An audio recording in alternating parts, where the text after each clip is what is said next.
మీ ఎలాంటి వ్యాపార ప్రకటనలకైనా వెంటనే మా ఛానల్ సంప్రదించండి. అందరికి నమస్కారం. నేను శిరీష. ప్రస్తుతం మనతో పాటు ఉన్నారు ప్రముఖ ఆధ్యాత్మికవేత్త శ్రీ విద్య ఉపాసకులు గీతా కుమార్ గారు. అమ్మతో మాట్లాడదాం.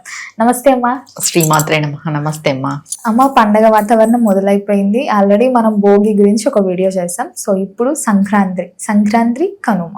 సో సంక్రాంతి రోజు చాలా మంది చాలా నియమాలు పాటిస్తుంటారు.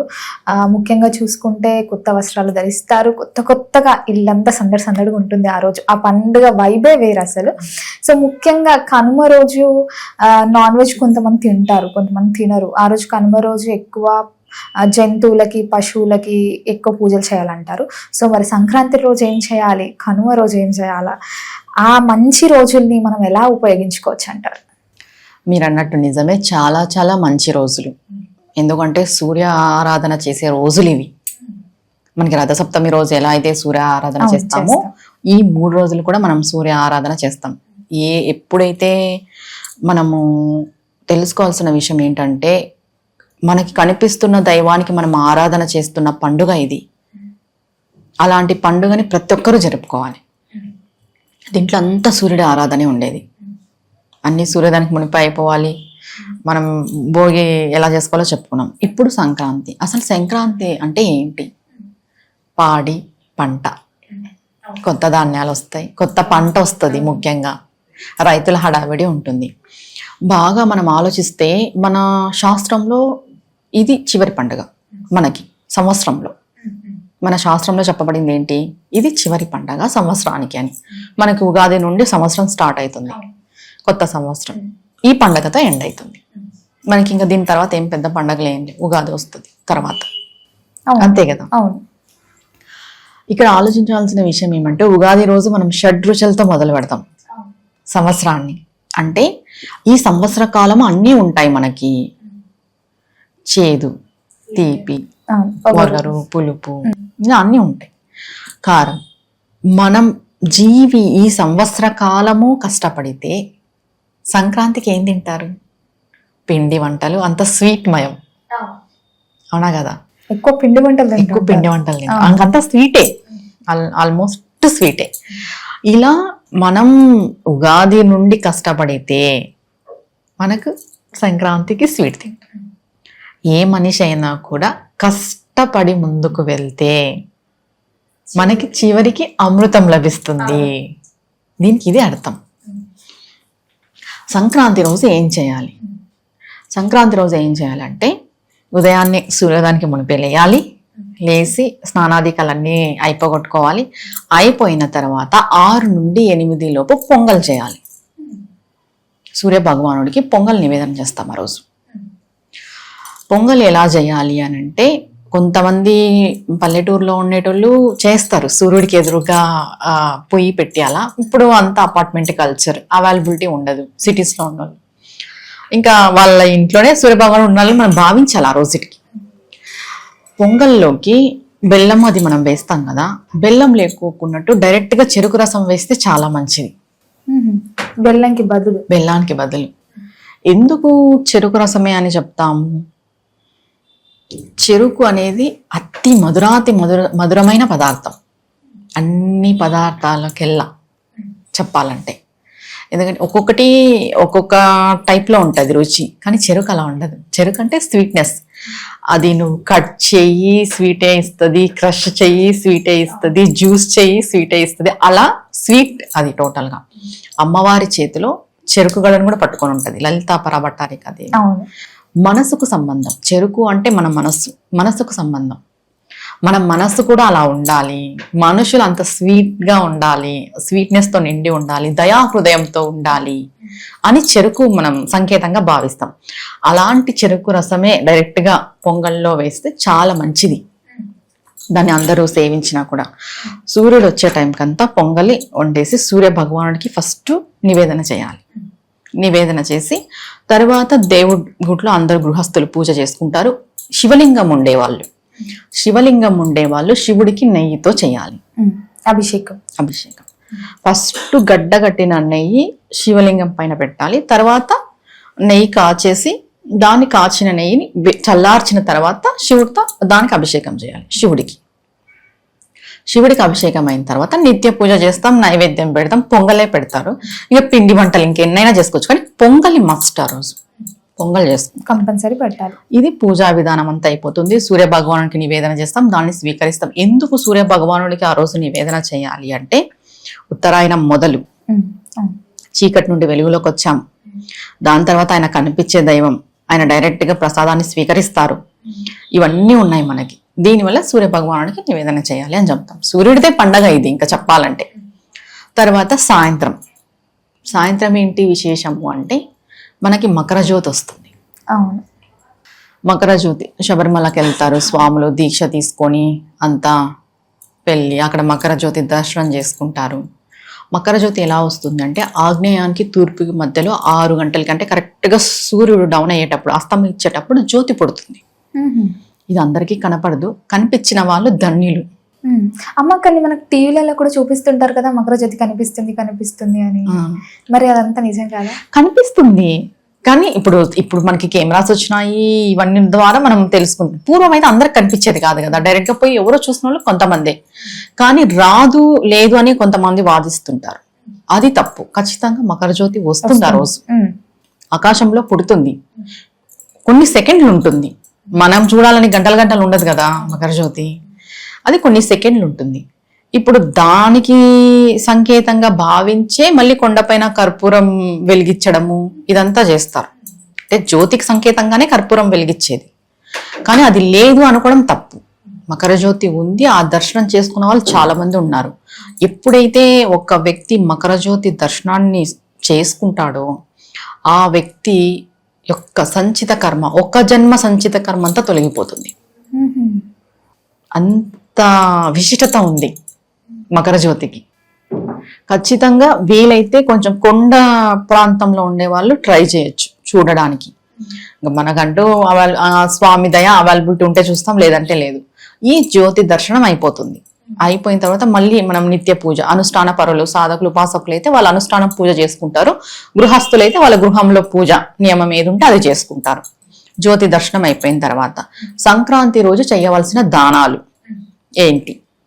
సంక్రాంతి రోజు పెరుగు దానం చేస్తారు, నీటి కుండను దానం చేస్తారు, తర్వాత వస్త్రాలు దానం చేస్తారు, తర్వాత లోహము దానం చేస్తారు. పంచలోహం అంటే బంగారు, వెండి, లోహం అంటే అన్ని వస్తాయి. మన శక్తి కొలది దానం చేస్తాం ఏదైనా కూడా. ఇక్కడ ఏంటంటే ముఖ్యంగా 2 చేయాల్సిన దానాలు ఉన్నాయి. ఒకటి పెరుగు, 2 కుండ, నీటి కుండ. పెరుగు వచ్చేసి సంతానం కొరకు చేస్తారు, సంతానం కలగాలని పెరుగుని దానం ఇస్తారు. నీటి కుండని ఎందుకు ఇస్తారు అంటే, మనం ఎన్నో జన్మలు ఎత్తుతుంటాం, ఎన్నో జీవరాశులుగా పుడుతుంటాం. ప్రతి జీవరాశికి అవసరమైనది ఏంటి? నీరు లేనిదే మనం బతకలేం. ఆహారం లేకపోయినా ఉంటాం కొన్ని రోజులు, కానీ నీళ్లు లేనిదే ఉండలేం. అలాంటి బాధ మనకి కలగకూడదు, జన్మాంతరము మనకి నీటి బాధ కలగకూడదు, నీరు లేక మనం బాధపడకూడదు అనే ఉద్దేశంతో నీటి కుండని దానం ఇవ్వమంటారు సంక్రాంతి రోజు. ఇలా అయ్యగారికి ఇస్తారు. ఇంకా శక్తి కొలది వస్త్రాలు ఇవ్వచ్చు, దక్షిణ సమేతంగా ఇవ్వచ్చు, లోహం ఇవ్వచ్చు, బంగారు, వెండి, ఎవరెవరి శక్తి కొలది వాళ్ళు ఇంకా దానాలు చేసుకుంటారు. అది వాళ్ళ ఇంటి పరిస్థితిని బట్టి. ఈ 2 ఖచ్చితంగా ఇవ్వాలి. ఇది సంక్రాంతి. అమ్మ, ముఖ్యంగా సంక్రాంతి రోజు గాలి పటాలు ఎగరేస్తూ ఉంటారు కదా, అసలు దానికి ముఖ్య ఉద్దేశం ఏంటంటారు? అసలు అంటే మిగతా రోజులు కూడా చేయొచ్చు కదా, ఆ రోజు పర్టికులర్ గా సంక్రాంతి రోజు ఎందుకు అసలు గాలి పటాలు ఎందుకు ఎగరేస్తారు అని అంటే, ఫస్ట్ పిల్లల ఉత్సాహం, పిల్లలంతా కలిసి ఉంటారు. మన జీవితం కూడా అలా ఎదగాలి, బాగా పైకి వెళ్తుంది. పతంగ మధ్యలో కట్ట ఇరుక్కుంటుంది, కింద పడుతుంది, మళ్ళీ కిందకు వస్తుంది, మరీ పైకి లేస్తుంది. ఈ కిందకి పడ్డం పైకి లేవడం అనేది మనిషి అర్థం చేసుకోవాలి. మధ్యలో ఇరకపోతుంది, అసలు రాదు. అదేంటి? అయిపోయింది మన జీవితం అక్కడికి. కానీ కొన్ని పైకి వెళ్తూ కిందకి వెళ్తూ, పైకి వెళ్తూ కిందకి వెళ్తూ ఆడిస్తాం మనం. అంటే మన జీవితంలో కూడా ఆటుపోట్లు ఉంటాయి, పడి లేచేది ఉంటుంది అని ఆ పతంగ్ మనకు చెప్తుంది, ఆ గాలిపటము. అవునా కదా? మామూలుగా బాగా గమనించండి, వేరేది వస్తుంది పోటీకి చూడాలంటే, ఇంకొకరిది వస్తుంది, ఇంకొక ఏరియాలో నుండి ఇంకొకరిది వస్తుంది. అంటే మనకి పోటీ ఉంటారు, పక్కన మనల్ని అణిచేసేకే ఉంటారు, కట్ చేస్తారు. కొన్ని గాలిపటాల్ని కట్ చేస్తారు. అంటే మనం ఎదుగుతున్నప్పుడు కూడా ఎదగనీకోకున్నట్టు చేసే వాళ్ళు ఉంటారు. అవునా కదా? ముఖ్య ఉద్దేశం ఇది. అంటే గాలిపటం ఎలా పడి లేస్తూ ఉంటుందో మన జీవితం కూడా అలా పడి లేస్తూ ఉంటుంది. కానీ మనం బీ పాజిటివ్ తో ముందుకెళ్ళాలి. అది ముఖ్య ఉద్దేశం అయితే ఇది. అది సరదాకి ఆడే ఆట కాదు, దాని లోపల ఇంత ముఖ్య ఉద్దేశం ఉంది. అమ్మ ఇప్పుడు సంక్రాంతి గురించి చెప్పారు కాబట్టి నెక్స్ట్ డే రోజు కనుమ చేసుకుంటాం. అసలు కనుమ ఎలా చేయాలమ్మా? చాలా మంది ఈ భోగి రోజు సంక్రాంతి రోజు నాన్ వెజ్ తినరు, కనుమ రోజు బాగా తింటారు. ఇంకోటి ఏంటంటే కనుమ రోజు కూడా తినొద్దు అని కొన్ని ఏరియాస్ లో అంటుంటారు. అసలు ఎంతవరకు నిజం అంటారు? అసలు కనుమ రోజు ఎలాంటి నియమాలు పాటించవచ్చు అంటారు? కనుమ రోజు వచ్చేసి ఫస్ట్ మనం పశు సంపదనే చూసుకుంటాము. ఈ ఆవులకి అలంకరణ చేయడము ఇదంతా ఉంటుంది కనుమ రోజు. ఎందుకు ఆవులకి అలంకరణ అంటే పూర్వం పశువుల్ని మనం ఇంట్లో వ్యక్తులుగా భావించే వాళ్ళం. అవునా కదా? పేరు పెట్టి దానికి పేర్లు పెట్టేవాళ్ళు, మనుషులను పిలుచుకున్నట్టే పిలుచుకున్నారు. అంత ఆప్యాయంగా ఉండేవాళ్ళు పశువులతో కూడా. ఎందుకంటే వీళ్ళ జీవితం వాటిపైన ఆధారపడి ఉండేది. అవి లేనిదే వీళ్ళు లేరు. అందుకు ఆ కృతజ్ఞతా భావంతో ఈ కనుమ పండుగని పశువుల కోసం పెట్టారు. అంటే సంవత్సరం అంతా అవి కష్టపడతాయి మన కోసం. ఇంతకు ముందు ఆవులే దున్నేటివి కూడా పొలాలు, నాగలు పెట్టి పాలు ఇవ్వడము ఇదంతా ఆవులే. పాడి పంట అంతా ఆవుల నుండి పశువుల నుండే వచ్చేది మనకి. అలాంటి పశువులకి మనం ఒకరోజు గ్రాటిట్యూడ్ గా అంటే కృతజ్ఞత భావంతో వాటికి పూజ చేసుకుంటున్నాం ఈ కనుమ రోజు. ఎలా చేయాలి? ఇప్పుడు మనకి ఎందుకు ఆవుకు అంత ప్రత్యేకత ఉంది? గోమాత అంటున్నాము అంటే ఆమె మాతృమూర్తితో సమానం ఆవు. మన అమ్మెట్లో ఆవు కూడా అంతే. ఈ భావన అందరికీ రావాలి. ఏదో ఆవు అంటే ఏదో పశువు, పాలిచ్చే జంతువు, ఏదో ఆవులో 3 దేవతలు ఉన్నారు, అందుకే అది కూడా ఎవరైనా ఈ రోజు ఆవుకు పెట్టండి అంటే ఆ రోజు పెట్టడమే ఇలా చేస్తుంటారు చాలా మంది. గ్రాసం ఈ రోజే ఇవ్వండి అంటే ఇంకా మిగతా రోజు పెట్టొద్దా? అది ఒక్కరోజు ఎక్కువ పెడతారు. అలా కాదు. ఆవు అంటేనే మాతృమూర్తి, మన పరదేవత మన ముందు తిరుగుతున్నట్టే. 3 దేవతలను తనలో పెట్టుకొనింది. లక్ష్మీదేవికి స్థానం ఇచ్చింది. 84 జీవరాశులలో ఆవు మయము, గోమయము, గోమూత్రం అంత విశేషమైనవి. మన ప్రతి పూజలోనూ వాడతాము. అంత ప్రాముఖ్యత ఉన్న గోవుని ఈరోజు మనం ఎలా చూస్తున్నాం? ఒక్కటమ్మా, గో పూజ, గోవుకి గ్రాసం ఇవ్వడం, గో ప్రదక్షిణ, వీటికి మించిన పూజ లేదు చెప్పాలంటే. వీటికి మించింది ఏది కూడా లేదు. అంత విశిష్టత ఉంది ఆవుకి. కానీ ఇప్పుడు మనం ఏం చేస్తున్నాం? ఏం చేయట్లేదు. ఏదో మన స్వలాభం కోసం ఎవరో ఈ రోజు పెట్టమంటే ఈ రోజు పోయి పెట్టడం, ఇలా చేస్తున్నాం. అలా ఉండకూడదు. ఆవుని నిత్యము సేవించే గుణం మనకి రావాలి. ప్రతి ఒక్కరూ సేవించాలి నిత్యం ఆవుని. గోసేవ చేసినంత పుణ్యం ఏది రాదు. అంత పుణ్యఫలం వస్తుంది గోసేవలో. అమ్మ ముఖ్యంగా కనుమ రోజు చాలా మంది నాన్ వెజ్ తింటుంటారు. కొన్ని ఏరియాస్ లో ఆ రోజు కూడా తినరు, ఆ నెక్స్ట్ డే తింటుంటారు.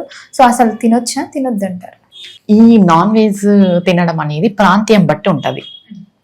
ప్రాంతీయం బట్టి ఎలా అంటే చాలా మంది ఏం చేస్తారంటే మనకి సంక్రాంతికే సెలవులు అండ్ సంక్రాంతికే అందరూ కలుస్తారు బంధువులు అంతా. పెద్ద పండగ ఇది చెప్పాలంటే. ఈ దసరాకి ఎట్లా కలుస్తామో 10 రోజులు హాలిడేస్ వస్తాయి, సంక్రాంతికి మనకు అలానే హాలిడేస్ వస్తాయి. ఈ హాలిడేస్ మూలంగా ఒకటి, అందరూ కలవడము ఒకటి, ఈ కొత్త అల్లుళ్ళు, పెళ్లి కూతుర్లు, ఈ కొత్తగా పెళ్లి అయిన వాళ్ళు వీళ్ళందరూ రావడం ఒకటి, బంధువులందరూ కలిసి చేసుకోవడం ఒకటి ఈ పండగ. దీంట్లో ఏం చేస్తారంటే అమ్మవార్లకు కూడా చేస్తారు, గ్రామ దేవతలకి.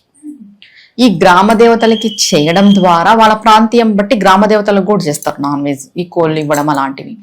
అలా చేయడం వల్ల ఈ కనుమ రోజు నాన్ వెజ్ తింటారు అనేది వచ్చింది. కొన్ని ప్రాంతాలలో లేదు, కొన్ని ప్రాంతాల్లో ఉంది. ఎవరైనా ప్రాంతీయం బట్టే చేస్తారు.